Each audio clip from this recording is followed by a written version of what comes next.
Senior living operators face a complex set of challenges. How do you stay ahead of the pack?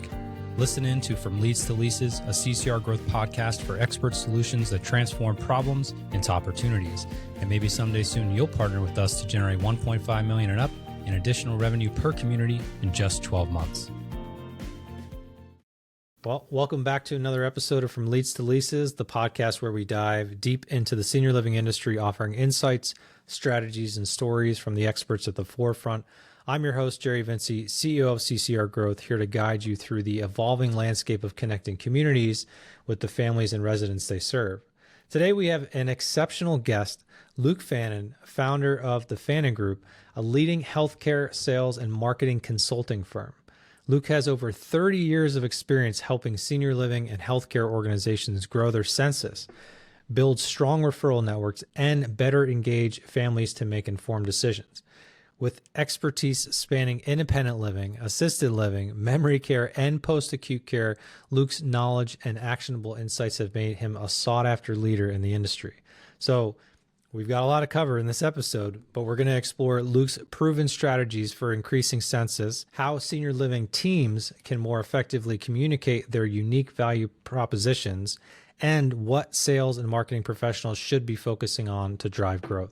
So Luke, welcome to the show. We're thrilled to have you here, and I'm excited to dive into this conversation. Thank you so much, Jerry. That was a fantastic introduction. I really do appreciate it. Thanks so much. And it's great to be here with you on this podcast. I've been so excited about it. So I'm so glad that we've been able to pull this off. So thank you for having me. No, absolutely. I love the last conversation we had, and I'm excited to be able to share some of that knowledge that you brought to the table last time with our audience. And I think census recovery is such an awesome topic to talk about, because I think it's something that a lot of providers really need help with.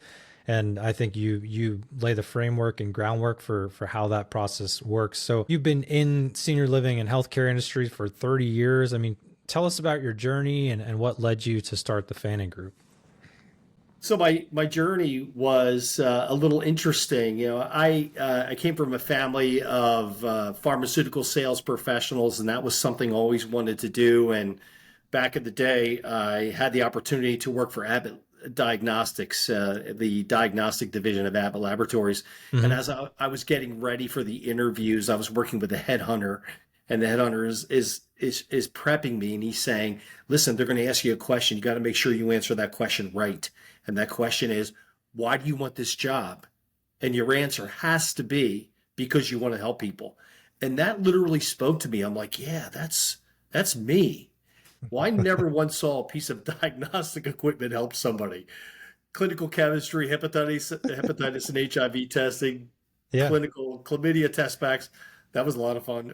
Never saw a piece of equipment help somebody. One time, this is a true story, I walked into my doctor's office and he said, "Your stacked glucose machine saved somebody's life yesterday, Luke." And I'm like, oh, I missed it. I wasn't there. So when I got into our side of the healthcare industry, I saw people get helped every day. And I found my calling. I literally found the place that I was supposed to be, because it did speak to that kind of personal mission that I had for life, and as it turns out, for business. I'm in a place where I can help people every day. And at first I was helping people make healthcare decisions, make them ethically and informed, mm-hmm. and get the services that were right for them at the right time. And now I'm teaching others how to do that and do that well. So, and what happens is I end up helping a lot of folks.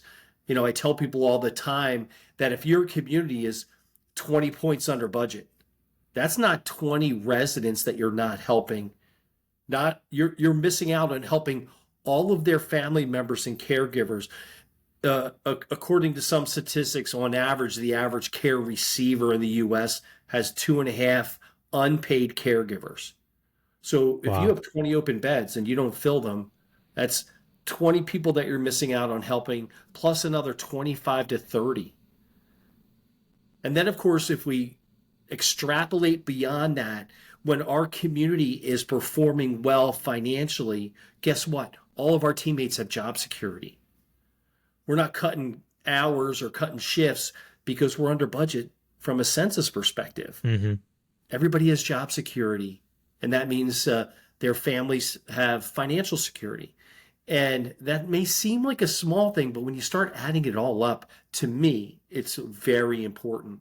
And it's my motivation for helping organizations who have census challenges. Um, I started working in post-acute care, and then from there I went to adult day healthcare. So I was a chief sales and marketing officer at a young age in adult day healthcare. I went to outpatient rehabilitation, and then I went to senior living. And I started my career in senior living at Sunrise. So I happened to learn from the best, which was a great opportunity for me. And not only was I in sales and marketing, but I was in operations at Sunrise. So that gave me a real That's a great appreciation perspective. for Yeah. the impact on census or operations and clinical delivery that a rapidly growing census can have, or on being under budget and the pressures that it puts on the executive director, the wellness coordinator, and the team to make sure that we're delivering on our promises from a care perspective. So having the operations experience and the sales and marketing experience to me is a benefit because I'm able to work closely with the ops and clinical team on what we're doing on the census side and do that effectively and efficiently for the organization. So I'm very fortunate to have all these unique experiences. During the pandemic, I was a CEO of a home care agency, Medicare certified home health agency, which was a tremendous experience. I was brought on board to turn it around for the organization. I was able to Mm-hmm. do so. So having all these experiences makes a big difference in terms of my ability to help an organization, no matter where they are in the continuum of care. So how did you take all of that knowledge and experience and like bring it together to create the Fanning Group? Well, one of the things that I was very fortunate to have an opportunity to do was I had somebody approach me while I was a VP at Sunrise and say, "We have an opportunity for you. We want to discuss you working for us." And at the time, I wasn't able to make any kind of move across the country or do anything like that. And I thought about their situation. I said, "What do you think about a consulting relationship?" Because I've always wanted to be independent, always wanted to be an entrepreneur. And their thought process, it was the question they didn't anticipate. And they're like, "Wait a minute, let's take a look at that." And and that's where the Fannin Group was born. And I was able to start the business with a contracts from the get-go. And then I realized that if I wanted to get my message and build my relationship and get more clients, I had to speak, which wasn't a tough thing for me. I'm a failed comedian. I love being in front of a crowd. I really enjoy training. So I dove in with both feet. My company became certified to to provide CEUs through NAB and NSERS. So I'm nationally certified for CALA, LNHA, home and community-based services professionals. So I was able to parlay my desire to train and my willingness to train and get my content certified by NAB. And now I had a reason to go out and just about anywhere in the country, I can present a program, and it's certified for CEUs for administrators, executive directors, and benefit folks in that way. And of course, we're talking about a message where we're going to be growing qualified leads, increasing move-ins, and growing census. So it's one of the little differentiators, one of my competitive advantages, as I like to call them, that makes me unique in this business. Yeah. I think just being a consultant in general is such a great role to hold, because you take the knowledge and experience that you've gained throughout the years, and now you're able to offer it everywhere to everyone and educate people and teach them all of the ways that you've learned how to do these things. And I just think the transfer of knowledge is so important. I think a lot of agencies, or if you're stuck working for like one company, for example, then all of that knowledge stays with that one company and you're not able to kind of like spread that out. So I think having decades of experience and being able to share that's so valuable. Well, I think experience, and one of the things that I found when we're talking to families, for example, when you say, "Oh, our staff is very experienced," and you're able to put a time frame on that. Oh, our average nurse has 20 plus years of Hmm. experience.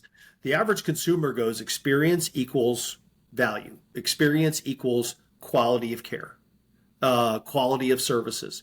So I know that, and you kind of pointed or landed on a topic that's kind of important to me, and that topic is there's a lot of different things that you can learn from all the different organizations that you've been at. Everybody does it a little bit differently Yeah. sometimes, and some folks do it radically different. And you find organizations where you aren't a fit because of who you are as a person and your how you're hardwired in terms of your personality, but you're gonna learn something from that organization that you can apply someplace else, and that's an incredibly valuable thing that you can bring to the table when you have multiple experiences. And the one of the best examples that I can share with you is that when I was at Sunrise, we were looking at we were just seeing the advent of a place for mom and the development of the paid referral sources and the lead aggregators, and we were looking for alternatives. And one of the things that I said was, let's get out there and do professional referral development. Let's get out there and build healthcare referral sources and professional referral sources that are serving our target population, our targeted resident and their families. Let's find out where these folks are in the system, and let's target those folks. And that's exactly what I brought to the table, having worked in post-acute care. So typical post-acute care company, skilled nursing facility, home health agency, 85 to 90% of their leads are going to come from professional referral sources, Yeah. hospitals and other professionals. Right. A very small percentage are going to come from the community-based branding, as I like to call it, the stuff that you and your team is doing. The and bringing that to a Sunrise and bringing that to other senior living clients that I have makes a huge difference, because those leads convert at twice the rate of any other class of lead. At least in the studies that I've seen, and Sunrise did a very lengthy study on it, those leads converted at twice the rate of any other lead, including family word of mouth, an Hmm. existing resident and their family suggesting our community to a family or friend. So if that's the case, if I'm going to be able to convert, uh, I'm going to be able to convert 25% of my professional leads versus 5% of my leads from a lead aggregator. Where should I spend my time? I'm Yeah. going to spend my time over here, um, and I'm going to and ultimately be more successful. So Well, I think about my personal life and like how many times has somebody told you something and then a doctor tells you the same exact thing or a medical professional and the person's like, "Well, I told you the same thing, but you're going to trust what they say." It's like, "Well, yeah, they're the medical professional." So like of course those are going to produce better results. And you know, because you brought that up though, one of the Mhm. things that's interesting is a lot of conversations I've had with providers or teams that deal with acquisitions is I call sales and marketing acquisitions, but they always talk about the fact that they have a hard time getting their foot in the door with the medical community in terms of like positioning their community as a referral source for the medical professionals. And have you seen that to be the case, or do you just think they're not going about it the right way? The reality of it is, there are a handful of specific scenarios where, as a senior living provider, you would have almost unfettered access to a healthcare referral source. Here's the first example. You have a referral that happens to be in the hospital or happens to be in a subacute rehab center, but the referral, the lead came to you from another source. It came through your digital strategies Yeah. or word of mouth or something like that. I found that if you approach the hospital and approach the case manager that's dealing with that resident who's their patient, you do it in the right way, they are ecstatic. They're so happy that you reached out to them, and now you have the ability, the access to them that you need to start the relationship building process. If you have an existing resident that's in one of those settings, almost Yeah. immediate automatic access. Sure.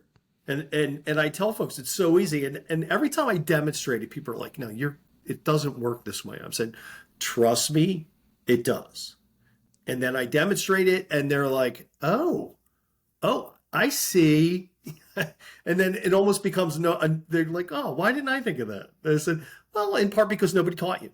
So, and the other thing that I tell people all the time is that when you want to develop a relationship with a referral source, a professional, you have to do two things.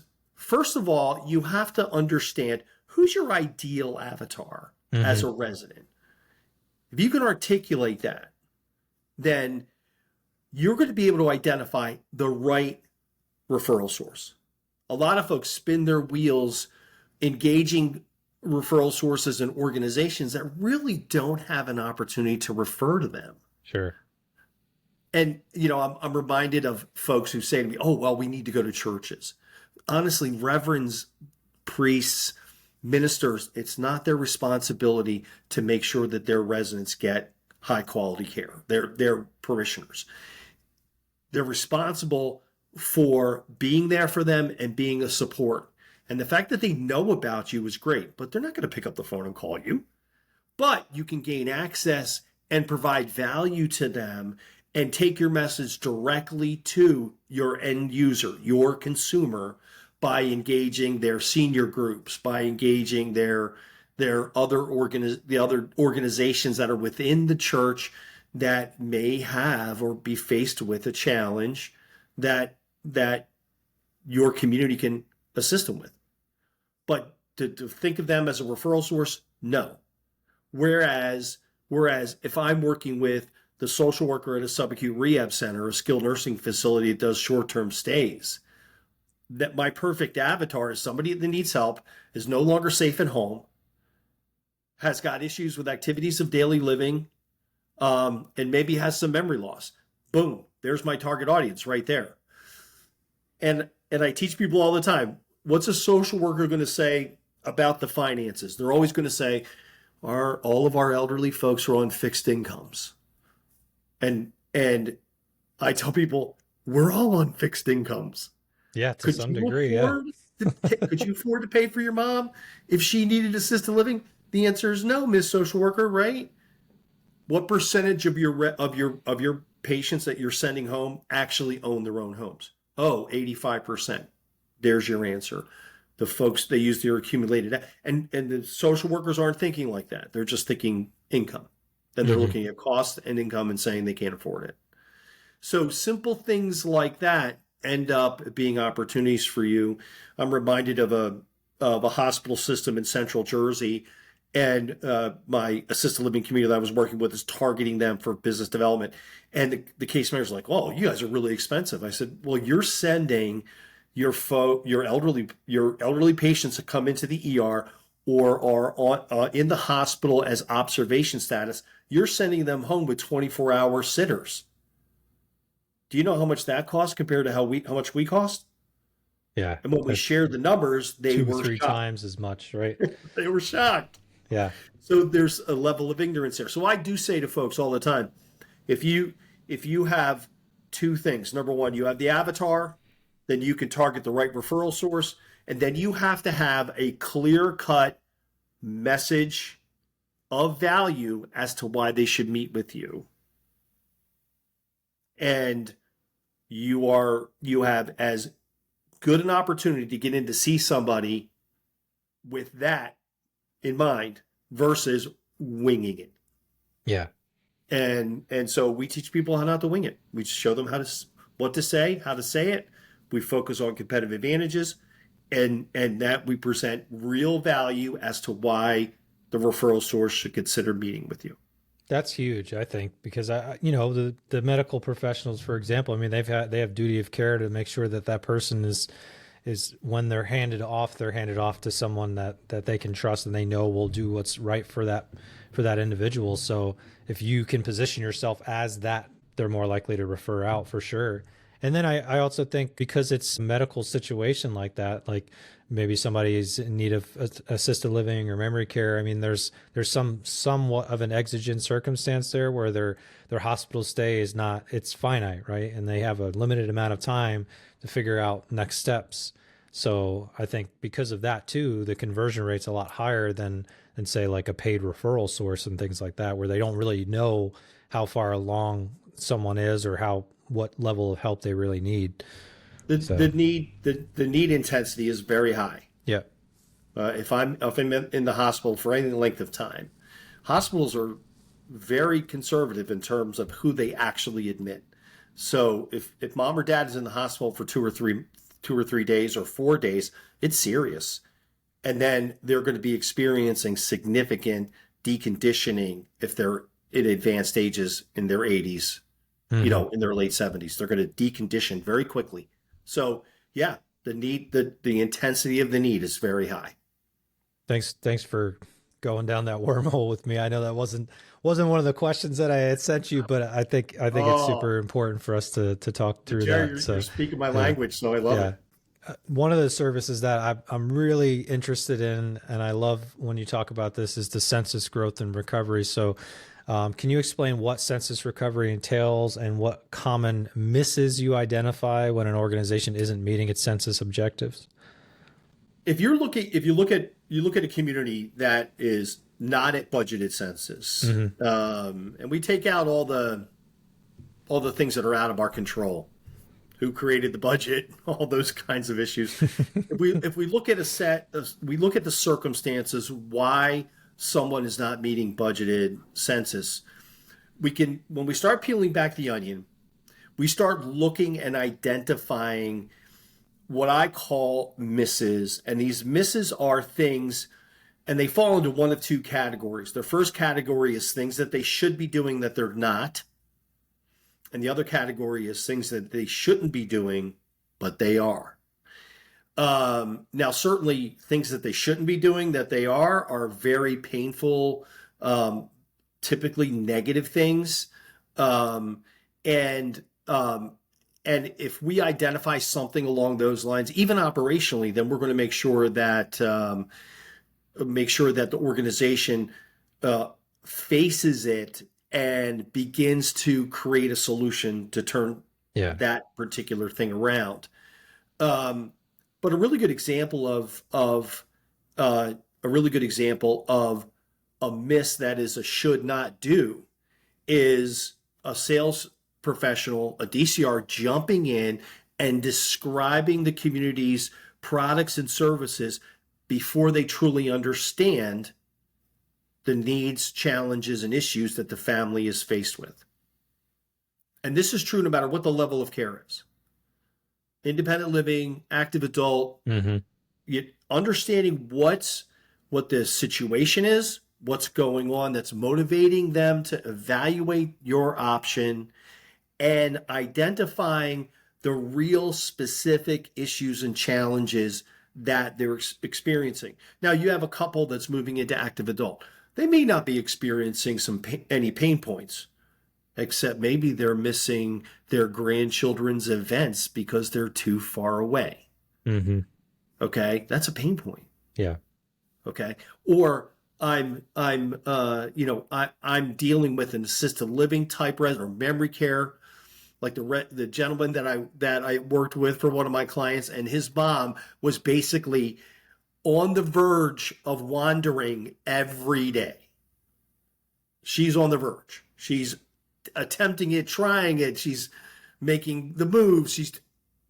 And she just hasn't accomplished it yet.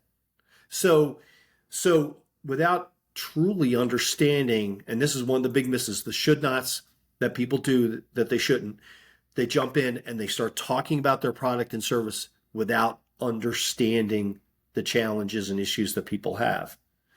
Now, when we evaluate an organization and why it's not meeting census, we can kind of put it in a couple of buckets, and almost invariably the buckets will work on all the buckets. but one of the buckets is going to be the lead generation bucket. Sure. Do we have enough leads to grow Census? And nobody ever says to me, "Hey, Luke, we got plenty of leads. Just help us on the conversion side." No, there's always an issue with lead gen on some level, and that lead gen could be the sheer number that I'm getting, the distribution between paid sources versus non-paid sources, or qualified versus Yeah, unqualified. that's what I was going to say. Qualified's the biggest one for us for sure. Yeah. Right. So, and here's one of those simple things that we fixed for a client that made all the difference in the world in terms of qualified versus unqualified.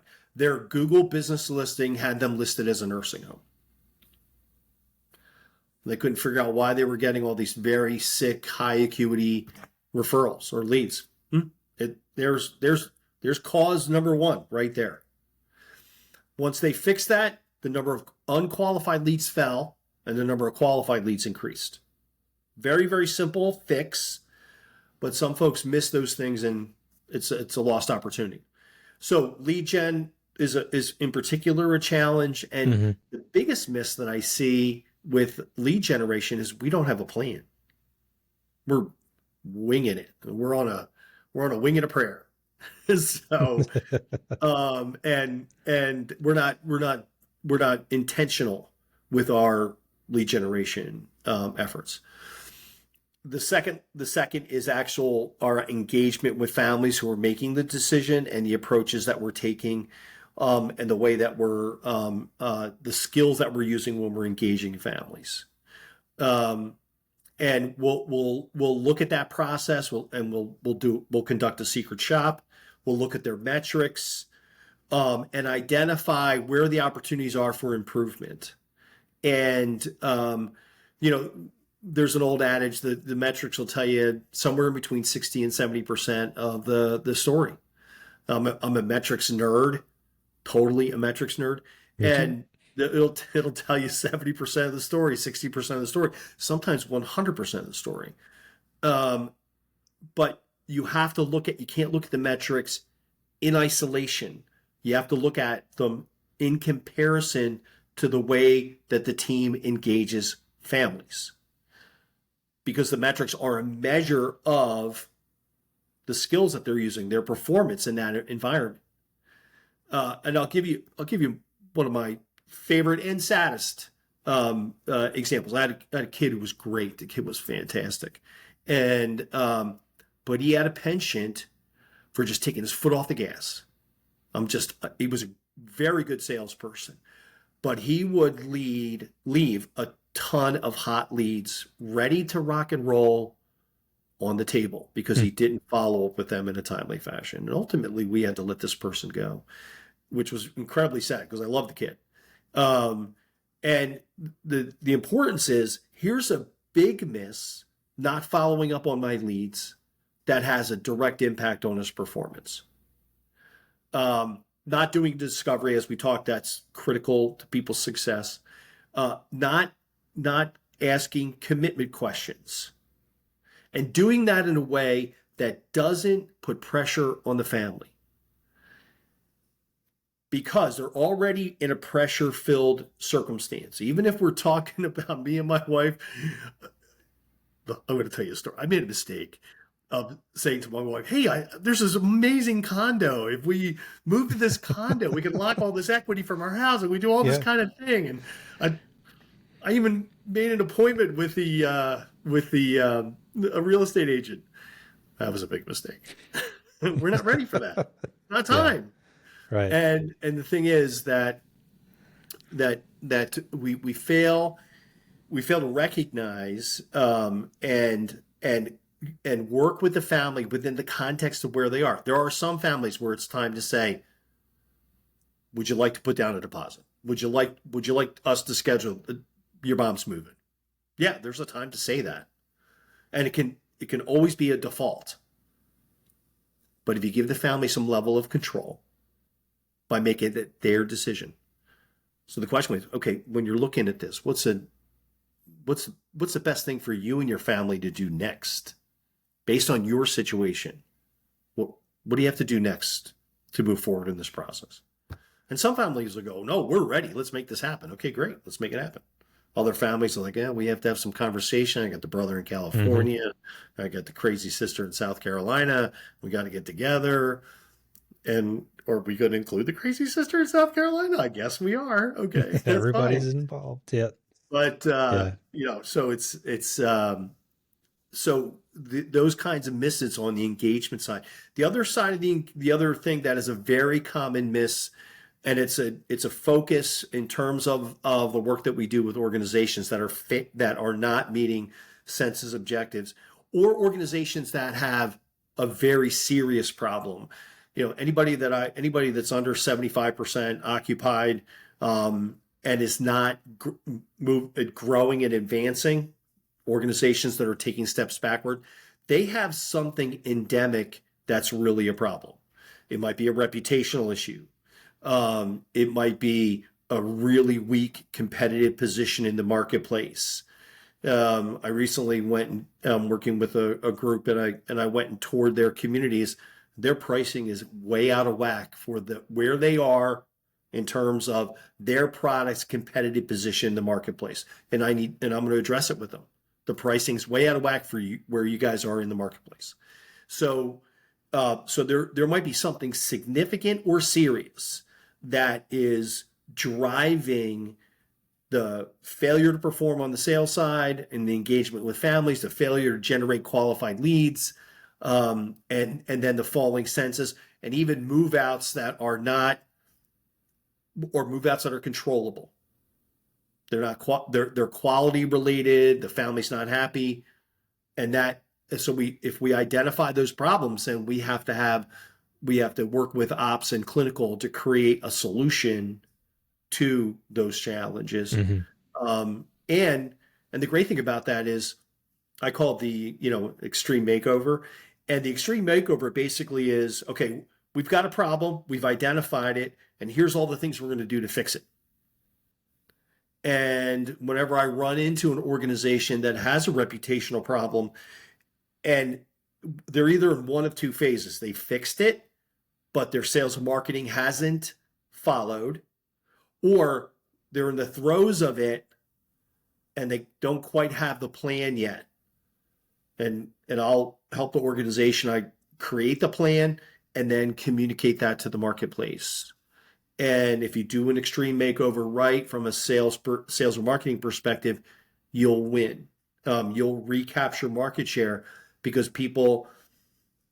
there is a sociological thing, psychologically, people like a redemption story. We're just hardwired to be attracted to a redemption story. So folks are going to want to see and hear that you're fixing things. Great. Yeah. I'm so thankful. Well, the ownership piece of that, I think, is important. Any redemption story involves somebody owning up to their mistakes and then taking steps to fix them and make it publicly known that they're doing that. So I think that absolutely. So that's super important for sure. Yeah. So when we look at an organization that's struggling, we look at their metrics, we look at their sales performance, we look at their lead generation strategies and tactics, and then we look at their reputation and position in the marketplace, and then we're able to identify the 3 or 4 levers that we need to immediately impact to to start turning the needle, and then there are things that may be longer term fixes that require a combination of ops and sales and marketing. So, but we'll identify those for organizations and start moving through that process. So, I enjoy that because, like I said, if somebody's 70%, 75%, 70%, 60% occupied, I'm dealing with a client right now that's 60% occupied, and there's real serious issues on the referral to move-in process. There's no business development. There's no sales and marketing strategies and tactics. The website's terrible. There's a lot of fixes that they need to engage in, They're not difficult fixes per se. So, so from that perspective, we get these 4 things right. We get one of them right, we're going to be in much better shape than we were before. We get 2 of them right. Whoa, the sky's the limit. So, we get all 4, then we're in great shape. I think that's a good way to look at it too. We have a whole process. We have a whole proprietary system we built called the Senior Growth Innovation Suite. It's essentially like a phased system when like phase 1 is quick wins. Like what can we do as fast as we can do it to generate some positive traction for you? And then we start looking at those longer term strategies that are going to take a while to build, because like everything you're describing, you got to get buy-in from like all the key decision makers. And then culturally, a lot of times that there has to be a shift within the organization for everyone from the top down to really buy into what you're doing and what you're trying to put into place. And so that it sticks, because it's not a temporary change. So speaking about that, I think kind of like going into the family aspect of it. So families often struggle with the emotional aspects of choosing a senior living community. It's probably one of the hardest choices that they have to make. What are the most effective ways that sales and marketing teams can connect with families emotionally while helping them make informed decisions? This is such a huge topic. We could probably do 2 or 3 podcasts on this. We could do a podcast just on guilt. So we could do a podcast just on developing trust with families. But the first thing that folks have to recognize, and I'm talking about the senior living professional, is that this is easily the biggest or second largest decision that families make in their lifetimes. Most of the decisions that we make have inherent, very positive experiences. So I'm buying my first home, inherently positive. I'm moving to a new place because we've outgrown our first home, and there's outside of all the challenges associated with it, like selling, doing all the work, right? There's something inherently positive about it. But even families faced with those circumstances where there's something inherently positive, there's challenges that demotivate them from making the move, like all the work that has to be done to get me and my wife and the 2 kids to a new house that's bigger because we need to. We've outlived our current space. So inherently, the big difference between senior living and any other big decision that we make, except for purchasing a car. Now, this is going to sound like a crazy set of analogies, but when I do my training programs, I ask folks all the time, I said, how many of you have bought a car because your current car died? And people raise their hands. How many of you purchased a car because a major system went down and was very expensive to fix? And people raise their hands for that. Oh, my transmission went out. Boom, I'm going to buy a car. How many people of you bought a car because you wanted to? And very few people raise their hand. Most people make those decisions. By the way, the one time I did buy a car because I wanted to, I hit a deer, totaled it. My wife said, "You're never buying a sports car again." I'm like, what? Oh, no. Right.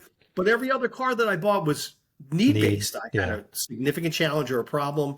It was getting expensive to maintain, those types of things. Right. What happens when we have an old car that hasn't died yet? It doesn't have we start looking, we start checking things out. But you know what? I don't have to change because my car's running well and it's a Honda and I've taken good care of it. It's very much like the senior living buying decision. And what folks on our side don't recognize is that it's a decision that has very strong negative emotions associated with it. B, it's very complex, and the average person doesn't understand it. Like you said, 27 touch points, and half of those are after the person decides to move in. Okay, or a third, because that process can be complex. All right. Also, I truly don't understand my needs. And I only have to say to folks, how many times have you had this experience? Somebody calls you on the phone and says, my mom is really independent. She's fine. But we're just a little worried about her. And mom comes in a wheelchair and can't put two sentences together. Yeah. Okay. We think independent living. You're Yeah. Denial of right. need. You know what I'm saying? Huge. Yep. My mom has dementia, but she's not ready for memory care. So what's happening in that moment? Well, there's two things. Real lack of understanding about their situation. Really true lack of understanding. Also, there are unique forces that are influencing the process. One of them is adaptation. When we experience a change, physical change, for example, we adapt. We do it subconsciously. Sometimes we do it, my back's hurting, so I'm going to do something a little bit different with the way that I walk. My wife is having trouble finishing her sentences, so I'm going to finish them for her. I'm going to answer questions for her. And nobody realizes that mom has a problem until dad ends up in the hospital. Yeah. Everybody becomes the enablers almost, right? Yes. Yeah. Enabling adaptation. And some adaptations are subconscious, some are conscious choices. The long and short of it is that it's a complex decision-making environment that's dominated by negative emotions, and these negative emotions, like guilt, have undue influence on our ability to make intelligent, informed decisions. One study that I read said that folks, when offered a choice that was beneficial to them, and they're experiencing severe guilt, a choice that was beneficial to them, or no other choices, or choices that weren't well defined, they chose to go to the decision or choice where they weren't sure if it was right for them. And we're dealing with a group that has significant guilt, whether it's societal guilt. And societal guilt, what I mean by that is, my family thinks mom should stay at home with me. People always, why didn't you move your mom in with you? Mm-hmm. Yeah. Did you see my mom? Have you ever been with me with my? So, that's what my mom did. Like literally, guilt. Yeah, societal guilt. And I use my dad as an example on the guilt thing. He was making the decision and dealing with a lot of challenges with my grandfather, who had lived with him for 9 years. My mom had passed away, and now my dad couldn't get out and do the things that he liked to do, and he was basically a shut-in for almost 18 months, along with my grandfather. And my brother and I, who works in this space too, was a senior level guy in this space. I said, we were convincing our dad, persuading him to make this decision. And finally, I said to my dad, Dad, help me understand something. What's holding you back from making this decision? And he said, isn't it my responsibility to take care of my father? He's focused on societal guilt, what society thinks I should do, what I personally think I should do, what are my morals. So ultimately, what did I do? I reframed it for him. I said, hey, Dad, here's my perspective. And then I just outlined all the things that he had done for his grandfather, for my grandfather.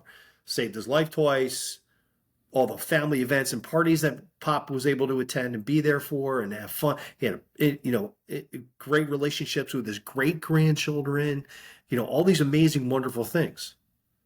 I said, I think you've been a great role model for me. I hope I can do half as well as you do. And my dad moved my grandfather into a community 2 weeks later.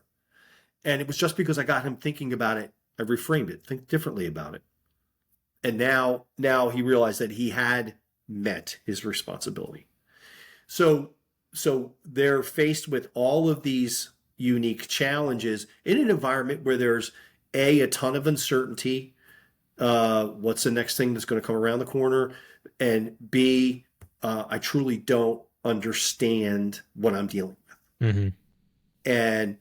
And so when we're engaging these folks, and this is, one of the ways that I know I've got a mediocre to weak sales professional is when all of their move-ins are immediate move-ins.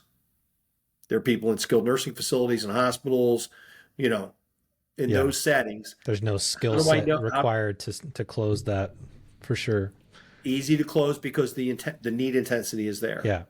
But what really is, but they don't nurture the leads over time to be able to be there at that moment that's right for that family. I call it the decision point. The situation has reached the point where they have to make a change. And you want to be the option that they choose when they reach that point. And understanding that process from the point that things start to change with mom all the way up to that point. Wow, we have to really help them see it, understand it, and we have to be able to explain how we're going to be a fit for them when the time comes. And that's why we're just going to follow up with you on a regular basis so that when you feel like it's time, when you're ready, you can come to me. Mm-hmm. So it's an amazingly complex milieu, and looking at, for example, trust. 80% of consumers say they have to trust the person that they're purchasing from. Well, I'll argue that 110% of our prospects have to trust us to move in with us. So how do we actually erode trust? There's simple things. We don't keep our commitments. We don't behave consistently and, within the organization, sure. Those kinds of things. But a really good example of how we undermine trust with our prospects is we can't answer their questions. They'll say to us, well, what happens when this happens? Well, let me go talk to my wellness coordinator. Well, what happens when this happens? Let me go talk to my executive director. What happens when they go to the hospital? No, well, that's a wellness coordinator question. No, it's not. You're the sales professional. You need to be able to answer that question. So we actually erode trust when we don't, we aren't in a position to answer the questions that our prospects and families have.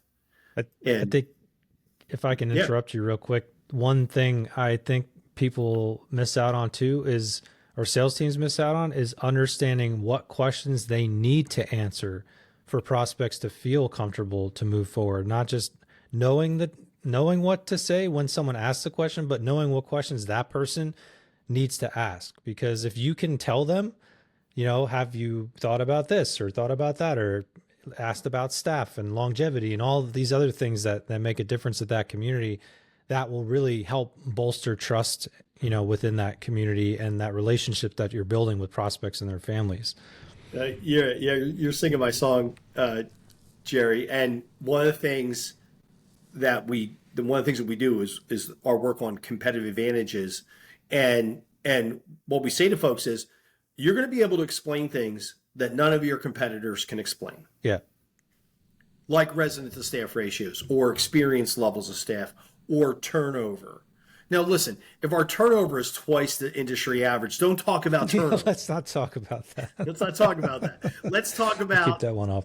Staff experience levels. Yeah. And how do you do that? You just aggregate all the staff experiences for all your care staff and come up with an average, 5.5, 7.8. By the way, one of the things about trusting information, if you say our average our average caregiver has about 10 years of experience, that's not as trustworthy as saying our average caregiver has 9.7 years of experience. People think that you're shading something or hiding something when you don't give them an exact number. You give them an average that includes a decimal point. They go, oh, that's cool. Wow, 9.7 years. Yeah, they're going to trust the 9.7 years more than they'll trust 10 years. Yeah. Okay. But when we're able to communicate with folks and we're able to say, our resident to staff ratio during our peak hours, during our waking hours, which is from 7 to 7, we explain it this way, from 7 a.m. to 7 p., our resident to staff ratio is 6 to 1. And this is who it includes. Boom, boom, boom, boom. Our wellness coordinator, our LPN nurse managers, whoever. And and I encourage you, just like you, I encourage you to ask those questions of our competitors. And the reason being is that it's almost impossible for the average person to differentiate quality between communities except for one thing, the physical plant. Mm-hmm. That's it. That's the only thing that they're able to visualize and say there's a difference. And we have to be able to explain that to people. Especially if we have a 30-year-old physical plant. We have to be able to say, you know what? This old physical plant is nothing. It's the care that goes on in between the walls that matters. Let me share with you all these amazing things about what we're doing to meet the need. One of my clients had, and here's a perfect example of big miss that when we fixed it, boom, exploded. So we had a memory care neighborhood. It was designed, it was so-so. Mm-hmm. It was a brand new building, but the program was terrible. And finally, we just said, we're getting a new director.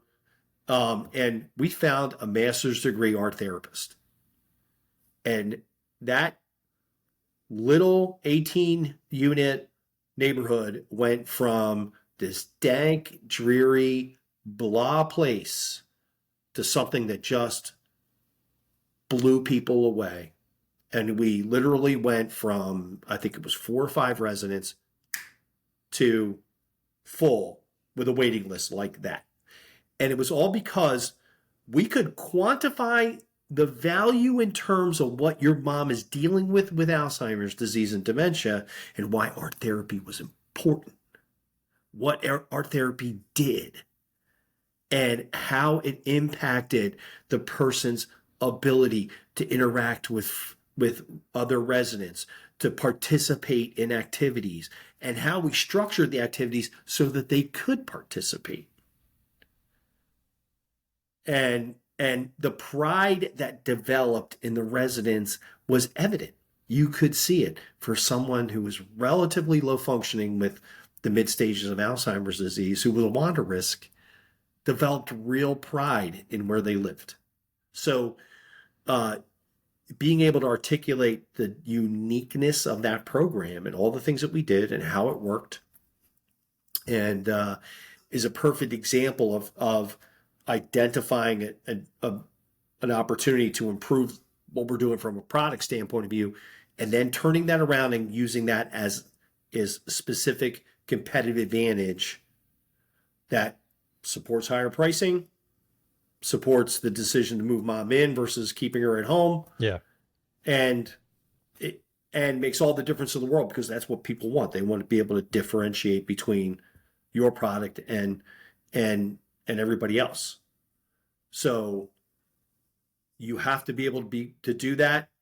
And that can be very difficult when all those things are internal, for lack of a better word. They're not readily apparent. If you can share and create all of that information to provide to a prospect, and then encourage them to go ask your competitors the same questions and the same information that you provided, like you're setting yourself up for so much success by doing that. Because it again, like if the only thing they have to compare is the visual layout of the community, and now you're giving them a framework of, here are the 10 questions that we gave you answers to that you should be asking every other community. Now they have a baseline, and they can compare the answers to those questions to see which one, stacks up. I think that's super valuable. Yeah. The other, just one last thing too about the whole family experience, I think, is like when you were talking about the car analogy, unlike a car, this is the first time most people have ever had to do this kind of research or make this kind of decision. So It's not something like, we've probably purchased how many cars in our lifetime, but like, this is you have one shot, maybe 2 shots to get it right, with a loved one. And there's a lot of pressure. So I think like the more information you can provide to make people feel comfortable throughout that process is going to just win them over. No, you're 100% right about that. And, if we go back to the first time we bought a car, I don't know about you, but, I was sort of like, Dad, I'm going to do this on my own. Yeah, me made a too. lot of mistakes, right? Right. Yeah. So it was always helpful for somebody to be there Yeah. guiding us along. And for most of us, we had someone who could help us. Buying a home, all those different types of things. For most of these families, they don't have this. They don't have anybody in their sphere of influence that Hmm. can help them along the process because nobody else has done it. Yeah. So that's a very real component of the process that that and that's why one of the things that I teach people in our programs is we teach them, listen, you're a shepherd. You're shepherding these people through a very difficult, lengthy process. And what does a shepherd do? It guides, it educates, it protects. And how do you do that? And the first part about being a shepherd is you show them where to go and you explain to them what the process is going to look like and make sure that they're comfortable with that and doing that in the right way. And then at every stage, further explanation about what's going to happen. Oh, it's time for our assessment. Let me break this down for you. Let me walk you through the process. Yeah. Oh, next step is we have to do the moving paperwork and all that kind of stuff. Let me walk you through it. So help people get through the VA aid attendant application process, whatever it happens to be. Shepherd's When such we a great shepherd, word for it. I love that. Love yeah, when that. we shepherd people through the process, guess Yeah. what? Then, and we become an incredibly valuable resource, and the amount of trust goes sky high. When we tell them what's going to happen and we do it, everybody goes, "Oh, I can trust Luke. I know that Luke is going to do me right." So, My unfortunately last question for you. I wish we could keep talking. This has been such a great conversation, but thank you. um, It has been. I've yeah, enjoyed it so much. yeah, you've got so much to share. I definitely would love to have you back on at some point in the future. So, Okay, happy. um, you've got some great resources available through the Fanning Group. Can you share any upcoming projects, courses, or Sure. publications that our audience can keep an eye out for? Absolutely. So in December, we have some programs coming up. We have a post-acute care business development masterclass. That's on December 17th. On December 18th, we have handling objections for senior living providers. Well, that's a good one. So that's on December 18th. We have a digital marketing 101. It's really for the organization that has limited resources. And how do you do that on a shoestring budget? That's on December 5th. And on the 19th of December, we have how do you handle the situation where you have a negative reputation? So overcoming a negative reputation is on the 19th. And then our two flagship training programs for senior living sales professionals are going to be available on demand in just about a week or two. So Awesome. what our don't sell, engage, which is our the skills that you need and the knowledge that you need, Hmm. like the needs of the elderly and their family members, what they're faced with. That program is going to be available on demand. So the entire conversion process from start to finish. And then the business development masterclass for senior living providers that will also be available on demand. And it's about 13 hours of training that folks can purchase and then do it at their own pace and learn at their own pace and speed. And it has you have the opportunity to go back and take a look at content.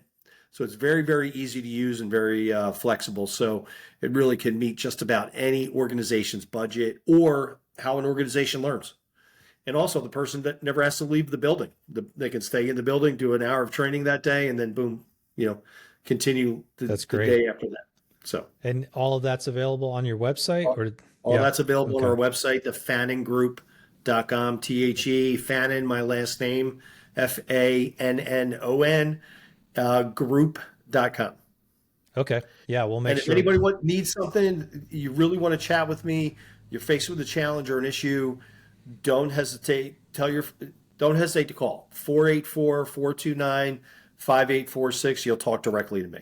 Awesome. Yeah, we'll make sure we put all the links to all the workshops and all of your courses in the show notes. So, As we wrap up today's episode, I want to extend a heartfelt thank you to Luke Fannon for joining us and sharing his invaluable insights into senior living sales, marketing, and census growth. Luke's strategies and expertise are making a real difference in how communities engage with families and grow their occupancy. If you want to stay connected with Luke and learn about his work, be sure to visit his website at thefanningroup.com and follow him on LinkedIn. We'll make sure we put all of those links in the show notes, as well as to his workshops, and courses. And as always, we hope you found this episode insightful and inspiring. Don't forget to subscribe to our podcast on your favorite platform and stay tuned for more episodes where we continue to explore the dynamic world of senior living marketing and sales.